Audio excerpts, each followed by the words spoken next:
कुश्ती के अखाड़े में सबको मात देने वाली विनेश फोगाट एक बार फिर राजनीति के अखाड़े के ब्रजभूषण शरण सिंह को मात देने के लिए न्याय के लिए जंतर मंतर पर मौजूद हैं। हमारे साथ खुद विनेश फोगाट हैं। मैम, जब आप लोग धरने पर बैठी हुई हैं तो ओलंपिक संघ के अध्यक्ष पीटी उषा जी कह रही है कि उनका सब्र उन्हें और रखना चाहिए था, इससे देश का मान खराब हो रहा है। देखिए, बात सब्र रखने की कि पीटी उषा जी अपने आप को हमारी जगह रखें, फिर हम उनसे पूछ सकते हैं कि सब्र क्या चीज़ होती है। उनको महिलाओं के साथ खड़े होने की बजाय जो खिलाड़ी हैं उनके, चलो वो सीनियर खिलाड़ी रहे हैं, बहुत माने हुए खिलाड़ी हमारे देश के, उनके मुंह से ऐसी बातें सुनना, हमें भी पता है कि देश का अपमान हो रहा है, लेकिन हमारा अपमान किसी को दिखाई नहीं देता क्या? हम देश के नहीं हैं क्या? देश खिलाड़ियों से नहीं बनता क्या? देखिए मैम, जब आप धरने पर बैठे हुए हैं आप सब लोग, तभी पीटी उषा ही बोल रही है, अनुराग ठाकुर भी बोल रहे हैं कि सबको मौका दिया गया, बावजूद वो गलत तरीके से सड़क पर बैठकर सरकार का और देश का मान खराब कर रहे हैं। देखिए सर, देश का मान बढ़ाते हैं हम खिलाड़ी, और कम करने का तो सवाल ही नहीं उठता। लास्ट टाइम जब हम जंतर मंतर से उठे थे तो उस देश के लिए उठे थे, 26 जनवरी आने वाली थी, उस मान सम्मान को बनाए रखने के लिए उठे थे हम।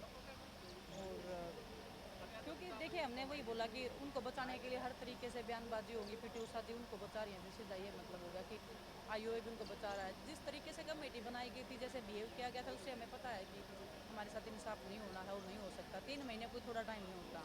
पीटी उषा जी से आप जाके पूछे कि 3 महीने किसी एथलीट के लिए कितने इंपॉर्टेंट होते हैं, और वो एथलीट जो खुद पीड़ित है, जो जिनके साथ शोषण हुआ है, वो एथलीट किस दर्द से गुजर रहे होंगे।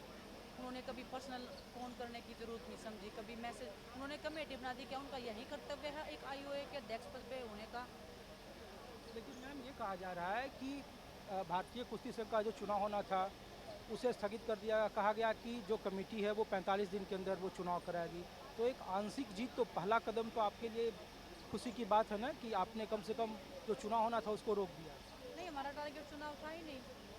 अगर चुनाव हमारा टारगेट होता तो हम उस टाइम पे पहले टाइम पे जंतर मंतर तक पहुँचते, क्योंकि हमें भी पता था कि आगे फरवरी में उनका टर्म खत्म हो जाएगा, उसके बाद में हो जाएगा सब कुछ। हम्म। तो हमारा चुनाव से कोई मतलब नहीं था। हमारा ये था कि जो गलत हुआ है या हो रहा है, या एक दिन भी अगर ज़्यादा हो जाएगा तो वो गलत है। इतने साल तक जो हुआ वो गलत है, तो उसको सहन करने की जो क्षमता थी वो खत्म हो चुकी थी। ये इसलिए नहीं आए थे हम कि चुनाव है, किसी को अध्यक्ष बनना है या हमारा आदमी अध्यक्ष बन जाए, वो कोई मैटर ही नहीं है। कोई लेकिन मैम अच्छा इंसान बनना चाहिए बस, लेकिन और मैम, कुछ नहीं। पूरा देश पूछ रहा है कि ओवरसीज जो कमेटी बनी थी उसमें जो चीज़ें आप लोग दिल्ली पुलिस को बता रहे हैं कि साथ जिसका यौन शोषण की बात कर रहे हैं, तो क्या उस कमेटी ने आपको कभी अप्रोच नहीं किया कि जो आप कह रहे हैं उसके लिए आपने सबूत इकट्ठा किया हो, या उनके सामने बताया हो कि देखिए हमारे पास ये सबूत है, ये लोग हैं जो जिनके सामने आप पूछ सके? ऐसा कभी कोई कमेटी की तरफ से कोई सदस्य नहीं है आप लोगों के पास, या आपने कोशिश नहीं की ये नहीं, मामला कमेटी के हटाने पास हम गए हैं, ऐसा नहीं है हम कमेटी के सामने नहीं गए, हमने कोऑपरेट नहीं किया। हमने हर तरीके से कमेटी को कोऑपरेट किया। जब भी उन्होंने बुलाया, जब भी हम गए, जो भी हमने बताना था वो सब हमने बताया। उसके बाद कमेटी में अंदर मजाक उड़ाया जा रहा है महिला एथलीट्स का, जब वो बता रहे हैं तो वो खुद ब्रजभूषण बन के खुद एक्सप्लेन करें, नहीं उन्होंने ऐसे टच किया था, उन्होंने ऐसे फील किया था। तो जो लोग ऐसे बयानबाजी कर रहे हैं एथलीट्स के साथ में, उनको ये अपमानित कर रहे हैं कि देखो उन्होंने ऐसा कुछ नहीं किया, और जो किया आपने किया, ऐसा प्रिटेंड करना। और 3 महीने तक फ़ोन कॉल कर रहे हैं, ईमेल्स कर रहे हैं, मैसेज कर रहे हैं, एंड में तो ऐसे होगा कि फ़ोन कॉल तक उठाने बंद कर दिए हमारे। जिम्मेदारी कोई लेने वाला ही नहीं है तो कहाँ जाए? देश की जनता को ही तो बताएं कि हमारी कोई सुन ही नहीं रहा है। हम गेम करें तो कैसे करें? हमारी मजबूरियां थी आने की। शौक से कोई अपना घर परिवार छोड़ के इधर नहीं बैठता है। गर्मी का टाइम है, सड़क पे ट्रेनिंग कर रहे हैं, मच्छरों में हम सो रहे हैं, तो कोई ये किसी को अच्छा नहीं लगता ये। कोई भी एक दिन करके दिखाए हमें। जब इंसान एक हद से गुजर जाता है, एक मजबूरी का एक, जब वो लेवल पहुंच जाता है, जब ये लगता है कि नहीं इससे तो मौत ही अच्छी है, तब वो लोग ऐसे काम करते हैं, और हमारे लेकिन साथ मैम देखिए, ऐसा हम ही लोग हुआ देख है। रहे थे 94 आपका डेट ऑफ बर्थ है, 13 में आपका करियर पीक हुआ, पहला बार आप मेडल जीते जितना मेरी जानकारी है। 11 में ब्रजभूषण शरण सिंह कुश्ती संघ के अध्यक्ष बनते हैं। तो उनके अध्यक्ष काल में, मैं इसलिए पूछ रहा हूँ, आपका भी करियर पीक पर चौथा गया, gold medal, Asian game, Commonwealth game.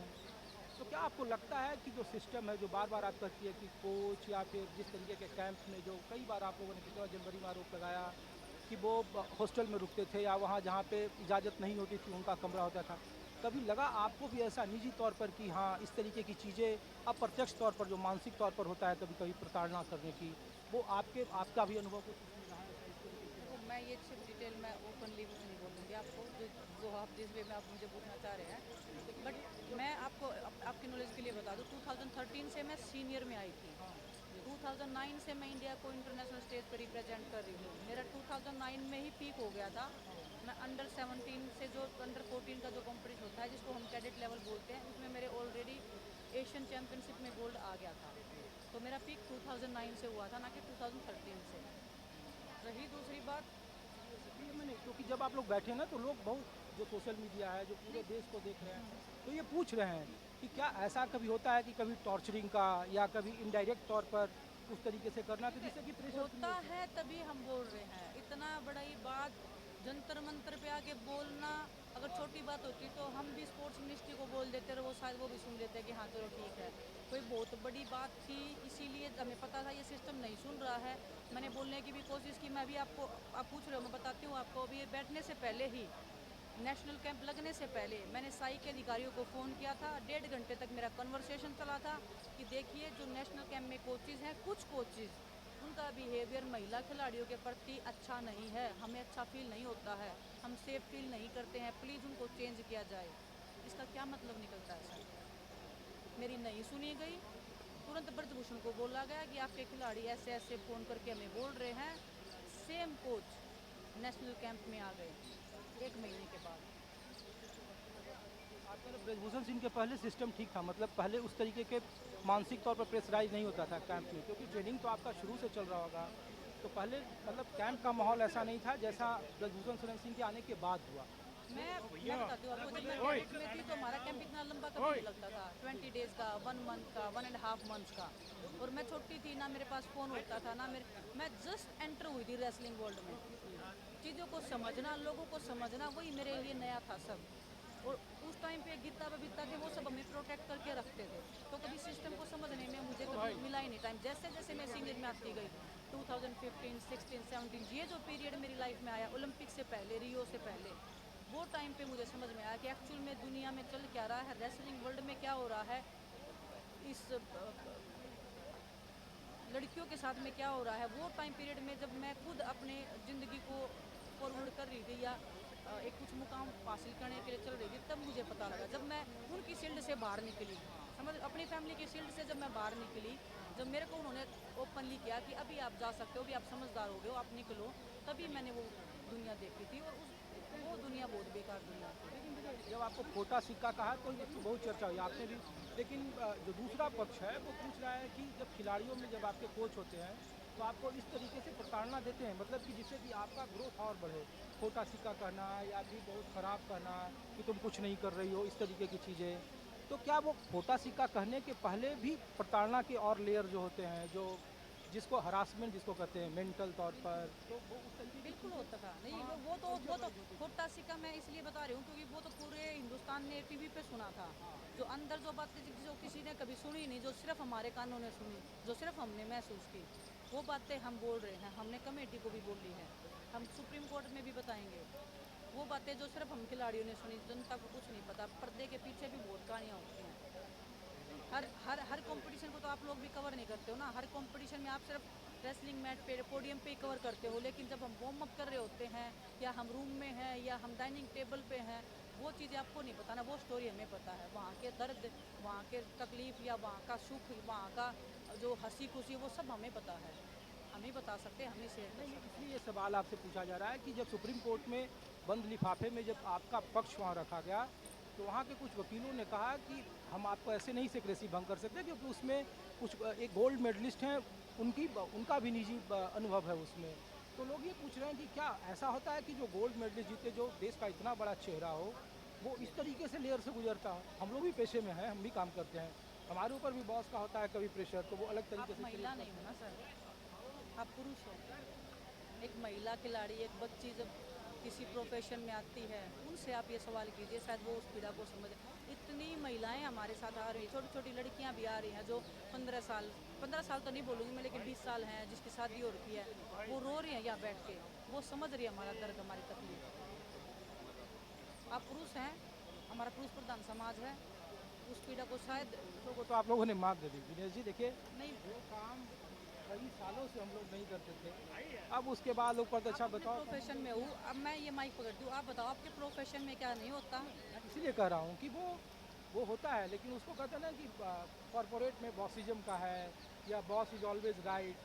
तो ये आपके में भी होता है कि अगर सेम कोच सेम आपका सेम बॉस है सेम तो सेम कोच ऑलवेज राइट है। कोच ऑलवेज लेकिन राइट है। उसमें इस तरीके का physical harassment, coach mental harassment तो कोच समझ में आता है। कोच भी किस तरीके के ऑलवेज राइट है, जिन्होंने अपनी लाइफ में कुछ किया ही नहीं हो, जो सिर्फ झूठी सर्टिफिकेट के दम पे ही कोच बने हों, वो कोच ऑलवेज राइट हैं। और जो खिलाड़ी अपनी मेहनत पे इतने बड़े लेवल पे गए हैं, वो एथलीट हमेशा रॉन्ग होते हैं। वो फेडरेशन जिन्होंने कुछ अचीव नहीं किया, अपनी ताकत पे पैसे के बल पे वो उस पद पे बैठे हैं, वो हमेशा राइट रहे हैं। जो खिलाड़ी जो मेहनत के दम पे खून पसीने से गरीब परिवार से उठ के सब कुछ दांव पे लगा के फैमिली जो उनको पहलवान बनाती है या एथलीट बनाती है, वो हमेशा रोंग होते हैं और हमेशा रोंग ही रहेंगे। ये सिस्टम कभी उनको राइट होने ही नहीं देगा। अच्छा, एक आखिरी सवाल है मैम कि पीटी उषा हो, अनुराग ठाकुर खेल मंत्री हों, आईओए के अध्यक्ष हों, या जितने भी कमेटी के लोग हों, उसमें बहुत सारे नाम थे जो खेल से जुड़े हुए थे। क्या आपको लग रहा है कि सिस्टम में ऐसा कोई प्लेटफॉर्म नहीं है कि जंतर मंतर के अलावा कहीं आपको वो सेटिस्फाइड कर पाया हो कि नहीं, हमारी बात को कम से कम ये आदमी सुन रहा है, लेकिन इसकी चल नहीं रही है? हमने हर लेवल पे ट्राई किया सर, हर लेवल पे ट्राई किया हमने। जितना हमारा पोटेंशियल था या जितने लोग हमारी बातें सुन पा रहे थे, वहाँ तक हमने ट्राई किया है। जब कुछ सोल्यूशन नहीं हुआ तब हम देश की जनता के सामने आए हैं। रही दूसरी बात पीटी उषा मैम की, मैं बोलती हूँ, वो हमारे बारे में जो बोल रहे कि हम सड़क पे बैठे हैं, उनकी जब एकेडमी पे कुछ हमला हुआ था, वो भी तो पब्लिक के सामने रोई थी। वो क्यों ना बंद कमरे में रोई, वो क्यों नहीं कि स्पोर्ट्स मिनिस्ट्री के पास में गई, वो क्यों नहीं गवर्नमेंट के पास में गई कि सर मेरे साथ ऐसे ऐसे हो रहा है, वो क्यों मीडिया के सामने आके रो रही थी? हमने उनकी पीड़ा को समझा था। मुझे दुख हो रहा है आज ये बोलते हुए कि वो उनकी छोटी सी पीड़ा की उनकी एकेडमी वो हो रही है, वो तो एक इमारत है, वो बन सकती है। किसी महिला की इज्जत के साथ खिलवाड़ करना वो कभी नहीं बन सकता। एक बार वो ब्रेक हो जाता है ना, वो कभी नहीं बनता है। उसका दर्द कभी कोई नहीं मिटा सकता है, उसको कोई बिल्डअप नहीं कर सकता है कि वो फिर से ग्रो हो जाएगा, नहीं होता है वो। उनको वो नहीं समझना, एक महिला होने के नाते क्या बताऊँ मैं, देश का भविष्य अंधकार में है। हमारे आइडल किस दबाव में है, किस प्रेशर में है, या किस लालच में बोलूँ मैं, मुझे नहीं पता। लेकिन तकलीफ़ होती है ऐसे देख के कि हम उसी स्पोर्ट प्रोफेशन में हैं जहाँ ऐसे लोग भी बैठे हैं कि वो अपने आप को राइट करने के लिए या सिस्टम को बचाने के लिए इस हद तक खिलाड़ियों के साथ में भी खिलाफ में भी बोल जाते देखिए, हैं। लोग पूछ रहा है देश कि जिस तरीके का आपने आरोप लगाया है वो बहुत बड़ा है। अगर आपके पास सबूत नहीं होगा तो बड़ा मुश्किल होता है, क्योंकि जितनी बड़े सिस्टम से आप लड़ रहे हैं, तो आप कितना कॉन्फिडेंट हैं, भरोसा है आपको खुद पर कि आपके पास वो चीज़ें पुख्ता है सबूत, और जो आपका जिया हुआ सत्य, जिसको भोगा हुआ सत्य कहते हैं, वो लग रहा है कि उसके लिए हमें जस्टिस के लिए कहीं भी किसी रास्ते तक जाना हो जाए। हम देश के सबसे बड़े उच्च न्यायालय, जिसको हम बोलते हैं कि हमारा भगवान है, संविधान का भगवान है हमारा उच्च अदालत, अगर हम उनके सामने गए हैं, हमें उन पे विश्वास है, हमें अपनी जो पीड़ा है उसके ऊपर विश्वास है, जो हम उनको बताएंगे उस चीज़ पे विश्वास है। और आप भी यही हैं, मैं भी यही हूँ, ये दुनिया भी यही है, सब कुछ यही है। दूध का दूध, पानी का पानी, जब टाइम आएगा सबके सामने हो जाएगा, हम कहीं नहीं जाने वाले। अगर भगवान ने जिंदा रखे, ये ब्रजभूषण जैसे ने हमारे को कुछ नहीं किया, हम इस धरती पे रह गए, हमने ये इंसाफ की लड़ाई लड़ ली, तो आप लोग खुद आंखों से देख लेना, ये पूरी दुनिया, ये पूरा इतिहास देखेगा कि कौन सही था कौन गलत था। अगर मैं अपने मुंह से बोलूँ कि हम सही हैं, वो तो ये इन विचारों से कुछ नहीं होता है। मैं भी अपने आप को अच्छी बताऊँगी, सामने वाले भी बताएंगे। देश का उच्च न्यायालय है, वहाँ बड़े से बड़े लोग जाते हैं, बड़े से बड़े अपराधी पकड़े जाते हैं, तो हम अगर झूठ बोल रहे होंगे तो हमें झट से कैच कर लेंगे, इसमें कोई वो नहीं है। अगर हम सच बोल रहे हैं, सच्चाई है, परमात्मा हमारा साथ देगा, उच्च न्यायालय हमारे साथ में है, तो वो संविधान है हमारा, संविधान पे पूरा भरोसा। संविधान जो भी बोलेगा, संविधान ने अगर हमें गलत बोला तो हम एक्सेप्ट करेंगे, संविधान ने अगर हमें सही बोला तो हम एक्सेप्ट करेंगे, लेकिन संविधान पे पूरा भरोसा है। शुक्रिया मैम आपको न्याय के लिए, न्याय की जंग के लिए। तो विनेश फोगाट हैं, और जब कुश्ती के मैदान में अपने विरोधियों को लगातार मात देते में माहिर रही हैं, लेकिन अभी न्याय की जंग के लिए जंतर मंतर पर मौजूद हैं, जहां उनकी लड़ाई राजनीति के दिग्गज पहलवान कहे जाने वाले उत्तर प्रदेश के कैसरगंज से बीजेपी के सांसद और कुश्ती संघ के अध्यक्ष ब्रजभूषण शरण सिंह से है। कैमरामैन दीपक दुबे के साथ ऋषिकेश कुमार, न्यूज़ 24, जंतर मंतर, दिल्ली। नमस्कार, मैं हूं मानक गुप्ता। अगर आपको हमारा ये वीडियो पसंद आया हो तो इसे लाइक और शेयर जरूर करें और हाँ, हमें सब्सक्राइब और फॉलो करना ना भूलें ताकि आप देश और दुनिया की कोई खबर मिस ना करें। तो जुड़े रहिए हमारे साथ और देखते रहिए न्यूज़ 24।